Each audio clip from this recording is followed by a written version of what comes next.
Bien, preguntas y comentarios a través de las redes sociales, @encontexto_piso y @carlospenalosa. Las últimas horas nuestro país ha sido noticia más allá de nuestras fronteras, no en un contexto donde las Naciones Unidas están en este momento celebrando su Asamblea General. También en Ginebra hay información respecto a nuestro país. La Comisión de Investigación de Hechos para Venezuela ha publicado su tercer informe, un informe detallado de 120 páginas, más de 400 entrevistas, que ha determinado que en nuestro país se han cometido crímenes de lesa humanidad. Aclaramos, una cosa es este informe y otra cosa es el procedimiento que está en paralelo ocurriendo en la Corte Penal Internacional, que ya algunas organizaciones no gubernamentales, el caso de Acceso a la Justicia, que esperamos pronto poder conversar con ellos en nuestro espacio, dicen pueden agregar elementos a este proceso que corre en paralelo. Pero lo cierto es que esto es un tema, los derechos humanos en Venezuela, que no solamente las organizaciones no gubernamentales han venido trabajando, han venido denunciando que ocurren en algunos casos en nuestro país, sino también desde el punto de vista político. Es un tema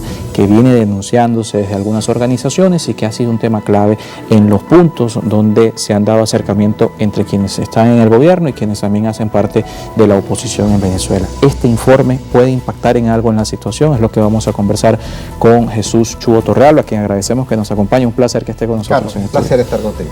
¿Esto puede cambiar algo en el panorama? Mira, yo creo que tiene que cambiar. Claro que tiene que cambiar. El informe es un informe exhaustivo, como tú bien dijiste. Es dos informes, por cierto, hablamos del arco minero. Claro, también. Sí, es un informe que engloba estos dos aspectos. Es muy contundente, desusadamente contundente. Ahora bien, queda pendiente lo que el país puede y debe hacer con ese informe.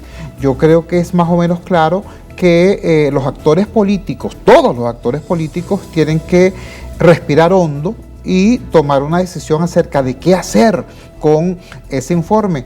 Pueden abordarlo de la manera primitiva, binaria, polarizada, como hasta ahora se han evaluado ciertas cosas, y la consecuencia de eso sería un reatrincheramiento, sería una repolarización.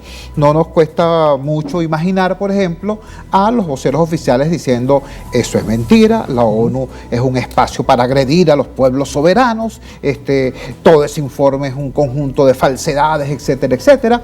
Y por otro lado, a los actores políticos de oposición diciendo esta es la prueba de que son torturadores, son asesinos, son X. Es un escenario que ya vimos, además. Ese es un escenario que ya hemos visto, que ya hemos presenciado, de los derechos humanos, y que sabemos que no conduce a mucho o que no conduce a nada. Porque por otro lado vemos después en otros escenarios, por ejemplo, el gobierno reconociendo, ¿no? Cuando nadie lo presiona, el gobierno reconoce, mira que hay fallas en los organismos de seguridad del Estado, en que hay excesos, en que hay conductas lesivas a los derechos humanos. Los hemos visto, al propio Nicolás Maduro diciendo es necesario tener otro tipo de cuerpo policial, etcétera, etcétera. Y lo mismo ocurre en el sector opositor. Hemos visto importantes intentos de promover espacios de negociación por parte de algunos sectores de la oposición. Entonces, digo, podemos o presenciar el mismo tipo de procesamiento binario, primitivo, polarizado, o puede ocurrir una epifanía. Podemos tener a unos actores políticos actuando desde el adulto. ¿Qué significa actuar como adultos frente al informe, el tercer informe de la misión de determinación de hechos? Pero, por ejemplo, en el caso del oficialismo, decir, ya va, vamos a ver qué es esto, vamos a ver en qué elementos nosotros podemos procesar e introducir esas mejoras que desde hace por lo menos 15 años el gobierno está diciendo que hay que introducir en los cuerpos de seguridad del Estado. ¿Ok? Eso es un caso. En el caso de la oposición, señores, hay que ser claros. La primera conclusión que uno tiene que tomar frente a un informe como esto es ¿qué hacemos para que estos hechos no se repitan en el país? Para que no se repitan tenemos que promover una transición a un espacio democrático con mayores libertades y hacia un país reinstitucionalizado. ¿Y cómo se logra eso? Mira, negociando nuevas condiciones y con una participación más enérgica en el ámbito de la política electoral. Y eso se logra única y exclusivamente promoviendo acuerdos. Entonces, yo sé que lo que estoy diciendo a muchos les podrá sonar antiintuitivo, ¿no? porque dicen, aquí está este informe que demuestra que fulanos de tal son indeseables, tal y cual. Y no podemos tomarnos una foto y no con ese podemos tipo de tomarnos personas, una foto con podrían esos argumentar. tipos, etcétera. ¿Quién negocia con estos sujetos? Mira, nosotros tenemos que negociar. ¿Por qué? Porque aquí hay una situación, al margen de la diatriba polarizada, hay una situación desesperada desde el punto de vista social. Aquí hay víctimas que no pueden esperar a que se dilucide el tema político partidista. En consecuencia, hay que promover aquellos acuerdos que son indispensables para rescatar a las víctimas en situación desesperada, bueno, y que el proceso de diatriba política siga su curso. En ese sentido, a mí me parece inteligente, sabio, el comunicado que hizo público el Foro Cívico de Venezuela hace apenas 36 horas. Yo creo que todos más o menos sabíamos por dónde venía el tercer informe de la misión de determinación de hechos. Por eso cuando sale el comunicado del Foro Cívico exhortando a que se retome la iniciativa de diálogo, a que se retome la iniciativa de construcción de consensos, creo que por allí hay un camino. Ahora, eso implica coraje cívico y eso implica coraje político. Eso implica tener, por ejemplo, al actor oficialista reaccionando no desde lo más primitivo de su lado radical, sino desde aquel ámbito de la gente que en el oficialismo cree en la necesidad de hacer política, que hay gente en esa dinámica. Lo mismo ocurre en el ámbito opositor. Si aquí, mira, Pero ¿qué hacer con esas voces en el lado opositor que dirían, es que esos acuerdos van a darle oxígeno al gobierno, por ejemplo? Bueno, habría que recordarles, por ejemplo, cuando le cayeron a piedras a la fiscal de la Corte Penal Internacional porque supuestamente no era suficientemente radical contra el gobierno de Maduro. Cuando expresaron de manera injusta también, de manera ligera, reservas sobre el fiscal Karim Khan, simplemente porque el nombre tenía reminiscencias árabes. Cuando casi queman, chicos, a Michelle Bachelet antes de que abriera la boca, para después terminar diciendo, oye, gracias a Dios que pasó por allí y emitió los informes que emitió. O sea, habría que decirles, señores, sabemos que han habido fantasías en el pasado, sabemos que nos han ofrecido que el drama de Venezuela se iba a resolver en la OEA, en el TIAR. Que ahora la OEA habla de cohabitación, por exacto, cierto. Vemos Almagro. Siempre nos han ofrecido que alguien va a hacer el trabajo que nosotros como sociedad tenemos que hacer, y siempre nos hemos tenido después una suerte de ratón, de resaca de ese tipo de situaciones. Entonces yo dije primero, la oposición puede hacer con esto tal cosa, el gobierno puede hacer con esto tal cosa, pero hay una tercera pregunta: ¿qué tenemos que hacer los ciudadanos? Mira, yo diría, no permitir que nos vuelvan a intoxicar con falsas expectativas, ¿no? Como pasó con la Corte Penal Internacional, que lo ha denunciado, por ejemplo, Acceso a la Justicia. Desde el lado político se le vendió al ciudadano una expectativa de que iban a enjuiciar al presidente de la República, y es una falsa expectativa. Yo creo que recordemos que hay actores que para halagar a los sectores radicales en la sociedad juegan con eso que tú llamas efectivamente falsas expectativas, y entonces tienen 15 minutos de fama, acumulan muchos likes y me gusta en las redes sociales, una que otra entrevista aquí o allá, y 3 meses después resulta que Maduro sigue allí. Entonces viene la decepción, viene la tristeza, viene la depresión. Por eso digo, esto hay que procesarlo como adultos. Yo comprendo que para alguna gente que hace política al estilo tradicional es un riesgo que no quieren correr, pero hacer política al estilo tradicional nos ha costado a todos los venezolanos 23 años de atraso. 23 años de atraso. Y hablo de quienes hacen política al estilo tradicional porque ciertamente el gobierno, el actor oficialista, tiene una culpa muy grande de todo lo que aquí se ha retrocedido, pero la oposición político-partidista no tiene la misma culpa, pero tiene una responsabilidad inmensa al no haber podido construir una alternativa ciertamente viable. Construir una alternativa ciertamente viable, y ahora con un tema clave que quisiéramos también conocer su posición. Un ciudadano que no confía en sus políticos, un ciudadano que las encuestas, que son una fotografía del momento, hablan, no siente afinidad con un liderazgo que supere los 5, los 6 puntos porcentuales. ¿esa política tradicional puede reconquistar a ese ciudadano o ya estamos hablando de un quiebre definitivo? Mira, yo creo que esto pasa porque nosotros redefinamos la idea, la imagen que tenemos de los partidos cuando decimos el vocablo partido. Ni hablar de partidos, por cierto, que ninguno llega a los 10 puntos porcentuales. Caramba, sí. Pero fíjate, cuando nosotros decimos la palabra partido, incluso nosotros los periodistas, la imagen que tenemos en la cabeza son las direcciones partidistas caraqueñas además. Yo, que le he dado la vuelta a este país unas 20 veces, por diversas razones, en distintos momentos, yo conozco buena parte del tejido político de este país a nivel de comunidad, a nivel municipal, a nivel estadal.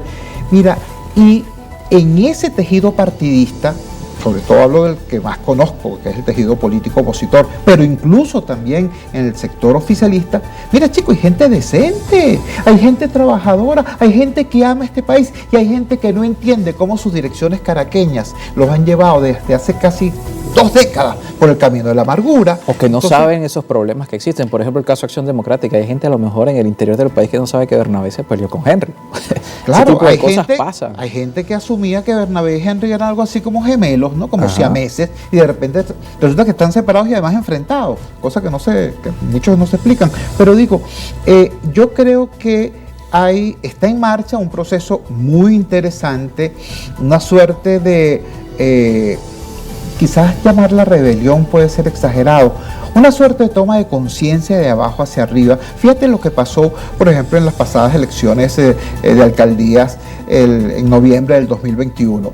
La oposición ganó 130 alcaldías, o sea, la mayor cantidad que nunca antes había ganado. Y eso fue a pesar de que las direcciones políticas caraqueñas no emitieron una línea clara sobre la participación. Hubo, sí, rebeliones locales de dirigentes municipales de todos los partidos que dijeron, no señores, mientras ustedes siguen allá en Caracas viviendo con los dólares y con los euros de la ayuda internacional, nosotros acá, en el pueblo, en el municipio, necesitamos pelear por nuestros espacios para beneficiar a nuestra comunidad, y ocurrió lo que ocurrió. Lo mismo pasó, por cierto, en las elecciones de base del PSUV. Los amigos del PSUV no lo han dicho. Nosotros, a través del trabajo de barrio que hacemos, del trabajo comunitario que hacemos, tenemos evidencia de eso. La participación en general fue muy escasa, pero donde más participación hubo fue en la elección de los jefes de calle. En los jefes de sector y en las VC no votó casi nadie.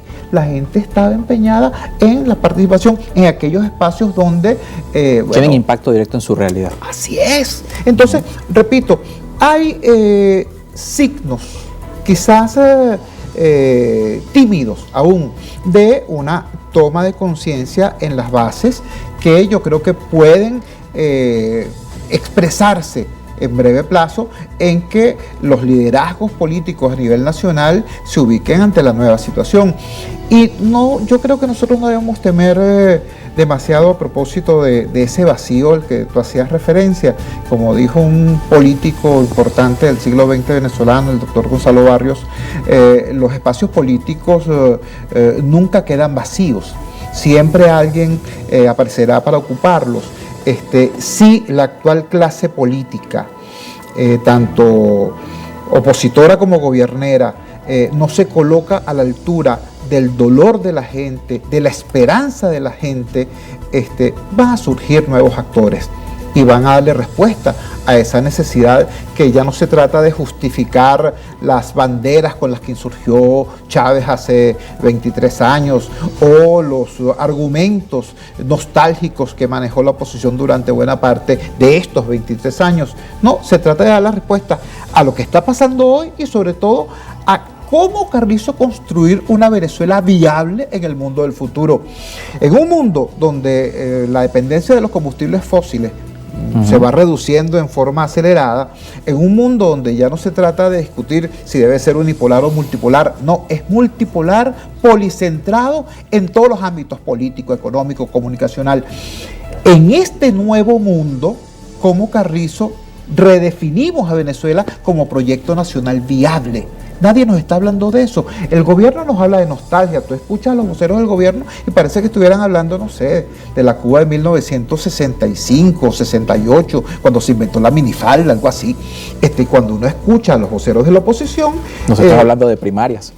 Sí, si hablan de algo, es de sus rencillas internas. Y si les preguntas, ¿qué es lo que tú propones como país? Empiezan a hablarte de que la Venezuela anterior a 1998 era maravillosa. Bueno, señores, ni somos la Cuba de los 60, ni somos la Venezuela de 1998. Somos esta Venezuela necesitando un proyecto de futuro que exprese a la gente que quiere vivir y trabajar y prosperar en paz. Dos cosas sobre esa Venezuela. Hay tiempo, porque parecerá que 2024 es un escenario lejano, porque estamos en 2022, pero la construcción de un liderazgo de abajo hacia arriba, que empiece con estos pequeños signos que habla nuestro invitado en los espacios de su quehacer diario, sea las alcaldías, sean los jefes de calle, va a llevar un tiempo de construirse algo que pueda tener una escala nacional. Y segundo, la posibilidad de que se materialice, entendiendo que el caso, por ejemplo, Enrique Ochoa Antich en nuestro espacio decía que esto se parecía mucho a 1998,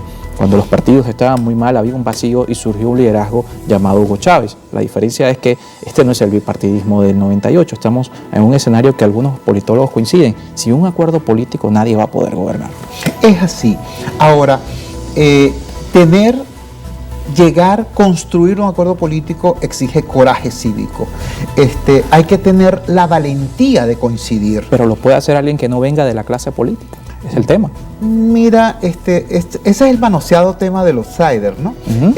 Yo creo que hablar de outsider o de insider es referirse a un anterior momento que no es lo que está ocurriendo hoy en nuestro país. En nuestro país, en la actualidad, hay una crisis tan profunda del estamento político partidista que reclama el que el ciudadano asuma la dimensión política del ser ciudadano.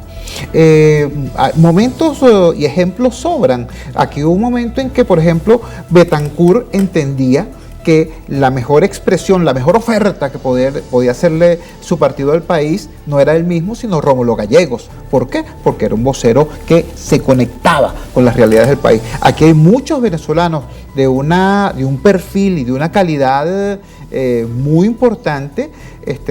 No sé, a lo mejor cometo alguna imprudencia mencionando alguno, pero por ejemplo, allí está el amigo Jorge Roy.